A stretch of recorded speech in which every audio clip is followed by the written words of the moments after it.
Welcome back to clean news Rajasthan. चलिए देखते हैं राजस्थान की 15 फटाफट बड़ी खबरों को। राजस्थान के 10 लाख युवाओं को मिलेगी नौकरी। राजधानी जयपुर में अखिल भारतीय हरियाणा गौड़ ब्राह्मण महासभा के प्रतिभा सम्मान समारोह एवं सामूहिक गौड़ कार्यक्रम आयोजित किया गया, जिसमें राजस्थान के मुख्यमंत्री भजनलाल शर्मा ने शिरकत की। सीएम भजनलाल शर्मा ने कार्यक्रम को संबोधित करते हुए सभी समाज के विद्यार्थियों को आगे बढ़ाने के लिए छात्रावासों के लिए जमीन आवंटित करने का भरोसा दिलाया। साथ ही उन्होंने कहा कि राजस्थान सरकार 10 लाख युवाओं को नौकरी देगी, जिसमें 4 लाख सरकारी और 6 लाख निजी क्षेत्र में नौकरी देने का काम करेगी। युवाओं को कौशल विकास के क्षेत्र में आगे बढ़ाया जाएगा।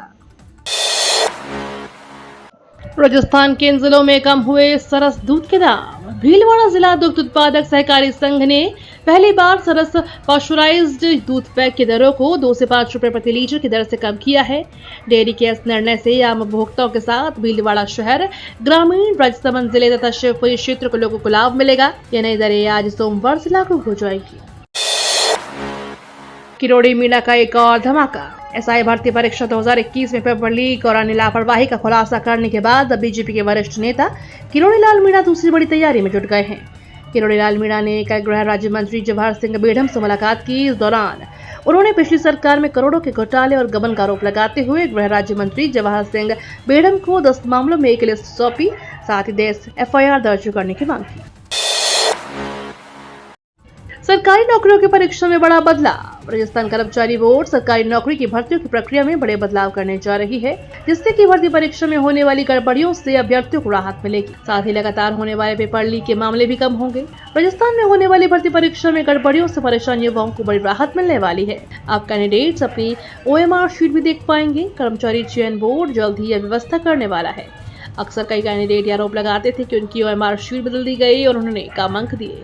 इसे देखते हुए बोर्ड नई व्यवस्था लागू करने जा रहा है ताकि विश्वसनीयता और पारदर्शिता बढ़े। इनकम टैक्स में नौकरी पाने का बेहतरीन मौका। इनकम टैक्स में नौकरी की तलाश में इधर-उधर भटक रहे युवाओं के लिए बेहतरीन अवसर है। इसके लिए इनकम टैक्स विभाग तमिलनाडु और पुदुचेरी रीजन के लिए विभागीय कैंटीन के रूप में सी कैडर के तहत कैंटीन अटेंडेंट के पदों पर भर्तियां निकाली है। अगर आप भी इन पदों पर काम करने की इच्छा रखते हैं तो इनकम टैक्स की आधिकारिक वेबसाइट पर जाकर आवेदन कर सकते हैं। इस भर्ती के लिए आवेदन प्रक्रिया शुरू हो चुकी है। कांग्रेस सरकार में डीओकाईटी के 10 घोटालों में नहीं एफआईआर। कांग्रेस सरकार में भ्रष्टाचार के जिन मामलों को भाजपा कृषि मंत्री डॉक्टर किरोड़ी लाल मीणा ने उठाया था, उनमें अभी तक एफआईआर दर्ज नहीं हुई है। डॉक्टर किरोड़ी लाल मीणा ने गृह राज्य मंत्री जवाहर सिंह बेढ़म से मिलकर इन सभी 10 मामलों में एफआईआर दर्ज कराने की मांग रखी है। मीणा ने कहा कि पिछले राज्य में कबाड़ा हुआ, लेकिन अब हमारे पास मौका है। मंत्री बेढ़म ने भी पुलिस महानिदेशक के बात पर इन उचित कार्रवाई के निर्देश दिए हैं। बीजेपी ने हिंदू मुस्लिम करके सत्ता लूटने का काम किया है, गोविंद डोटासरा ने हनुमान बेनीवाल के बयान। पीसीसी चीफ गोविंद डोटासरा कल सीकर के डूंगरपुर जाते समय अल्प प्रवास के दौरान रतनगढ़ में रुके। इस दौरान उनका रतनगढ़ में कांग्रेस वरिष्ठ नेता रमेश चंद्र इंदौरिया के नेतृत्व में स्वागत किया गया। इस अवसर पर फतेहपुर विधायक हाकम अली खान, सुजानपुर विधायक मनोज मेघवाल, जिला अध्यक्ष इंद्रराज कीचड़ सहित अन्य कांग्रेस जन मौजूद थे। भाजपा सरकार के खिलाफ उन्होंने जमकर बोला। उन्होंने एक राज्य एवं उपचुनाव पर जवाब देते हुए कहा कि भाजपा सरकार द्वारा 9 महीने में किसी भी प्रकार की तैयारी नहीं की गई। चुनावी वादे सारे हवाई हुए। बिजली, पानी, सड़क सहित सभी व्यवस्थाएं चौपट हुई। उन्होंने केवल हिंदू मुस्लिम करके झूठे वादे देश के प्रधानमंत्री से करवाकर सत्ता लूटने का काम किया है। रेवासा पीठाधीश बने राजेंद्र दास देवाचार्य। रेवासा के श्री अग्रदेवाचार्य पीठ के नए पीठाधीश्वर के रूप में मलूक पीठाधीश्वर संत राजेंद्र दास देवाचार्य की चादरपोशी रविवार को हुई। देश भर के सैकड़ों साधु संतों की मौजूदगी में वे 18वें पीठाधीश बने, जिसमें मुख्यमंत्री भजनलाल शर्मा ने भी शिरकत कर उन्हें चादर ओढ़ाई। चादरपोशी का कार्यक्रम जानकीनाथ बड़ा मंदिर परिसर में हुआ। पूर्व सीएम अशोक गहलोत को कांग्रेस ने सौंपी दोहरी नागरिकता। स्वास्थ्य सुधार के बाद राजस्थान के पूर्व मुख्यमंत्री अशोक गहलोत फिर से एक्टिव हो गए हैं। हरियाणा विधानसभा में कांग्रेस पार्टी ने अशोक गहलोत को नई जिम्मेदारी सौंपी है। अशोक को हरियाणा विधानसभा चुनाव के लिए सीनियर ऑब्जर्वर नियुक्त किया गया है, जिसमें हरियाणा में चुनाव प्रचार के लिए 40 स्टार प्रचारक की लिस्ट में भी अशोक गहलोत का नाम शामिल है। इसके अलावा राजस्थान में 2 और कांग्रेस नेताओं को हरियाणा में चुनाव प्रचार की जिम्मेदारी सौंपी गई है। महिला कांग्रेस सदस्यता अभियान लॉन्च। महिला कांग्रेस के 40वें स्थापना दिवस के मौके पर रविवार को प्रदेश कांग्रेस मुख्यालय में सदस्यता अभियान का शुरुआत हुई और वेबसाइट भी लॉन्च हुई है। अब एक क्लिक पर संगठन की तमाम जानकारी मिली।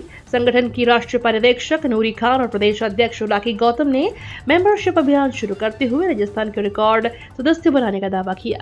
महिला आरक्षण बिल को यूपीए सरकार के समय का बताते हुए खान ने मीडिया से बातचीत में कहा, मोदी सरकार ने बिल पारित तो कर दिया लेकिन लागू नहीं करके महिलाओं के साथ छलावा किया है।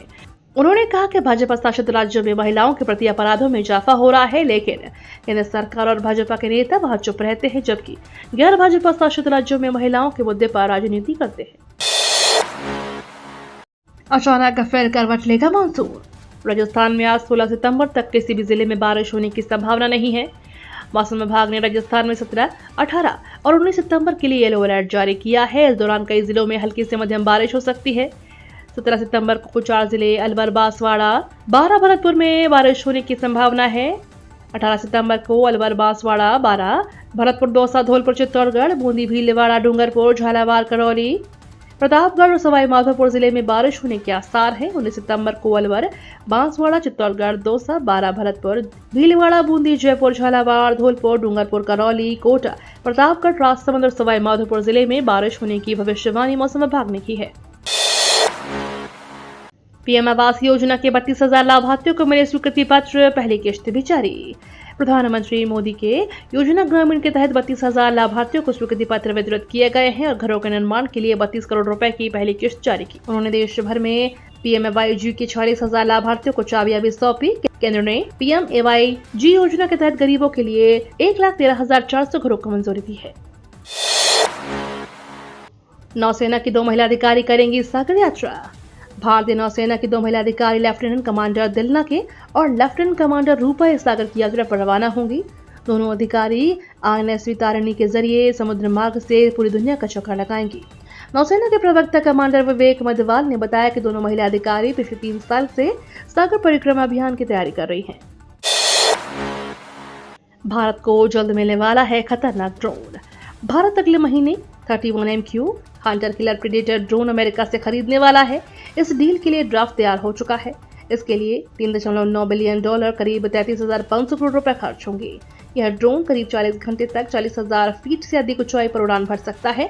पीएम मोदी 21 सितंबर को अमेरिकी राष्ट्रपति जो बाइडेन द्वारा आयोजित 4थे क्वाड नेताओं के शिखर सम्मेलन में भाग लेने वाले हैं। उससे पहले यह डील काफी अहम होगी। अब अनुच्छेद 370 नहीं है, फिर भी आतंकवाद क्यों जारी। नेशनल कॉन्फ्रेंस के अध्यक्ष फारूक अब्दुल्ला ने बीजेपी पर निशाना साधा है। उन्होंने कहा कि बीजेपी 5 साल से जम्मू कश्मीर पर शासन कर रहे हैं। उन्होंने आतंकवाद के लिए हमेशा अनुच्छेद 370 को जिम्मेदार ठहराया, लेकिन अब अनुच्छेद 370 नहीं है, फिर भी आतंकवाद क्यों जारी है। सारे हथियार कहां से आ रहे हैं। ये तो थी राजस्थान की बड़ी खबरें। रोजाना सबसे पहले अपडेट पाने के लिए क्लीन न्यूज राजस्थान को अभी सब्सक्राइब करें।